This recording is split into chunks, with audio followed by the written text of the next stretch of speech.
people who cherish life must unite in finding, exposing, and removing these killers and extremists.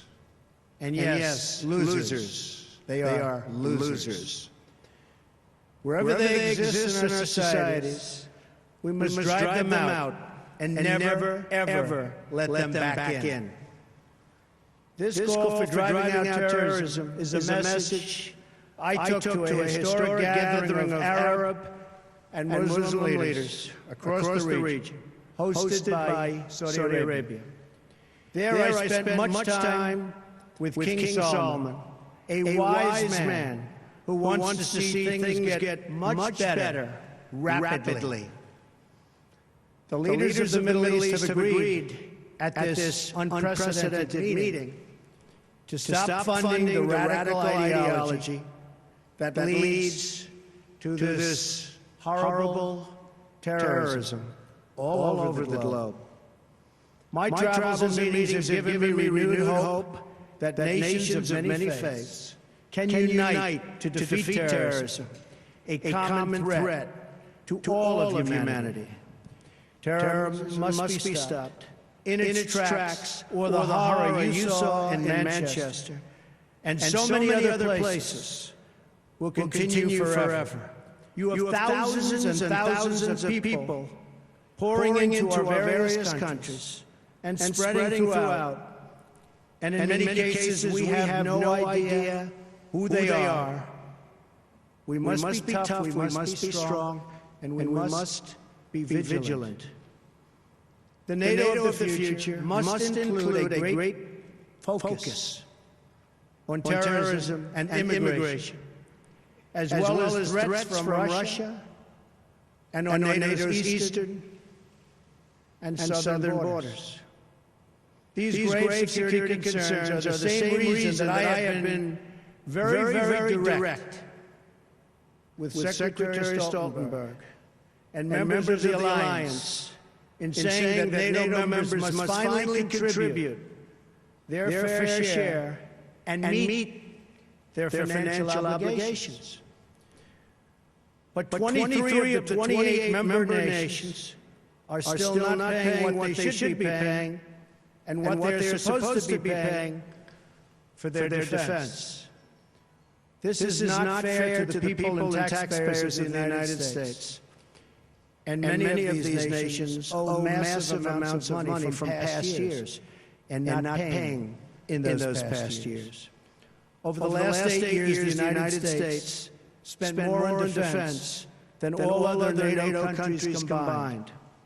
If all NATO members had spent just 2% of their GDP on defense last year, we would have had another $119 billion for our collective defense and for the financing of additional NATO reserves. We should recognize that with these chronic underpayments and growing threats, even 2% of GDP is insufficient to close the gaps in modernizing readiness and the size of forces. We have to make up for the many years lost. 2% is the bare minimum for confronting today's very real and very vicious threats.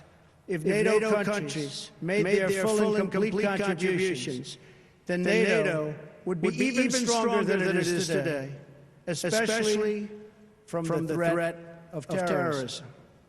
I want to extend my appreciation to the 9/11 Memorial Museum in New York for contributing this remnant of the North Tower, as well as to Chancellor Merkel and the German people for donating this portion of the Berlin Wall. It is truly fitting that these two artifacts now reside here so close together at the new NATO headquarters. And I never asked once what the new NATO headquarters cost. I refused to do that. but it is beautiful. Each one marks a pivotal event in the history of this alliance and in the eternal battle between good and evil. On one side, a testament to the triumph of our ideals over a totalitarian communist ideology bent on the oppression of millions and millions of people. On the other, a painful reminder of the barbaric evil that still exists in the world and that we must confront and defeat together as a group, as a world. This twisted mass of metal reminds us not only of what we have lost, but also what forever endures.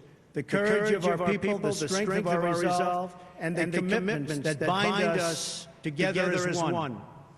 We will never forget the lives that were lost. We will never forsake the friends who stood by our side. And we will never waver in our determination to defeat terrorism and to achieve lasting security, prosperity, and peace. Thank you very much. It's a great honor to be here. Thank you.